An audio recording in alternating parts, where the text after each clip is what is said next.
上回书我们说到，雪山和阔水正在为终于到了家园而高兴地唱石头教给他们的小曲《小放牛》。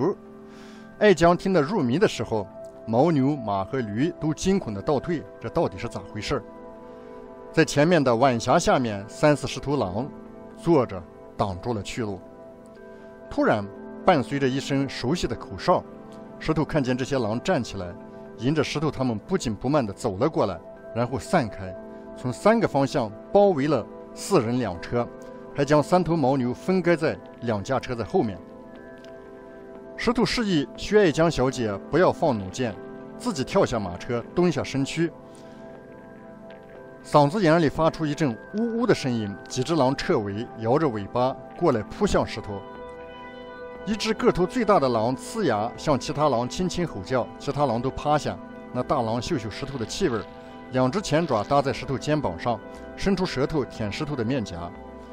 石头从皮囊里拿出一块肉，叼在嘴里，然后那只狼从石头的嘴边上叼走了那片肉。石头又放了一片肉叼在嘴里，另外过来一头狼又叼走了，就陆续放了10多块肉，有10多头狼都吃了。爱江也学着石头的样子，双手着地，像狼一样趴在地上，也拿出肉来放在嘴里，让别的狼来叼。这狼慢慢的就都表现出一些比较友善的态度。又破了本姑娘的战狼军阵，败了我的兴致。旁边的芦苇摇曳，从里面走出一个穿西夏猎户衣装的年轻女子。莫非这就是春兰大姐？薛爱江过去拉住春兰的手。大姐，这是怎么回事？这些不像有领地的狼群，你是怎么将它们收服，然后又聚集在一起的？石头看得出，这些狼曾经是本地一些家族内被边缘化之后不得不离开群体的独狼。姐会告诉你的，慢慢学吧。春兰不紧不慢地说，然后又打了一长一短2个呼哨，狼群慢慢散去，消失在不远处的芦苇荡后面。石头将春兰和爱江相互做了介绍，2个人都是自来熟，很快就如好了多年的闺蜜一般，勾肩搭背，又说又笑。一行人说说笑笑，坐着马车驴车，很快就进了村子。雪山和阔水牵着牦牛去安顿，别的族人帮着卸下马车，拉走了马和驴，分别去伺弄、喂养、清洁。石头又将薛爱江介绍给侯爷，侯爷刚刚完成《吹牛大王历险记》第1部的木板雕刻，纸张也已经买来，就等着出样本了，所以心情很好。他准备在黑水城里开一家书局，刊印这本奇书，狠狠地赚一笔钱。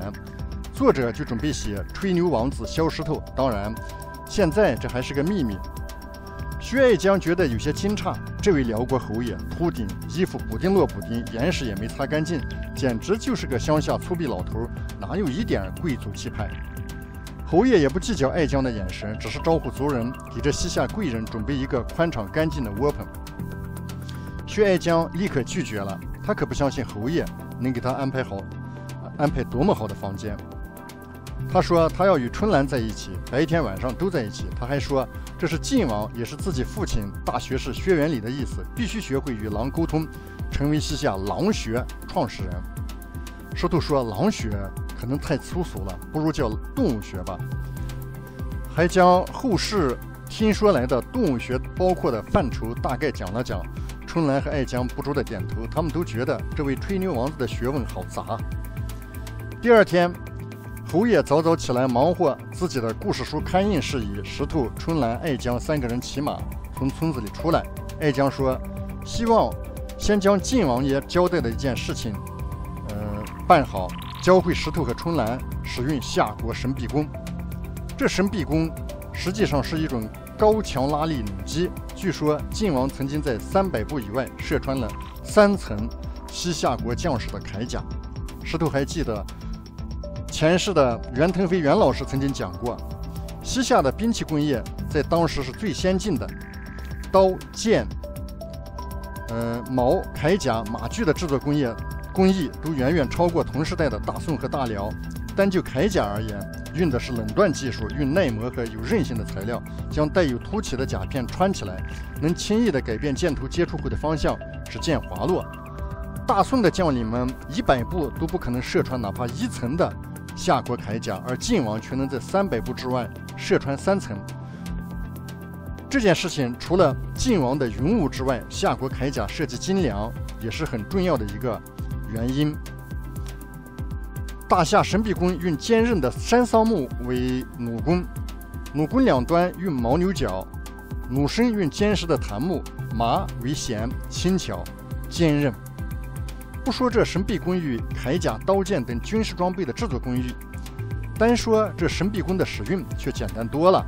只要用双脚踩住弩机前部，安装好羽箭，用双手拉开弓弦，拉到安装在弩臂上的钩牙上挂住，然后举起弩机，用望山瞄准，食指扣动旋刀，也就是扳机，羽箭就发射了出去。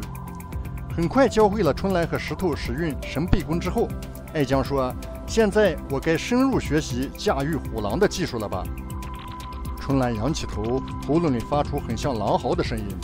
很快，周围芦苇荡和沙丘后面就发出了同样的狼嚎。半个时辰之后，那些独狼组成的狼群成员陆续来到了3个人的周围。要知道后事如何，咱们下回书再说。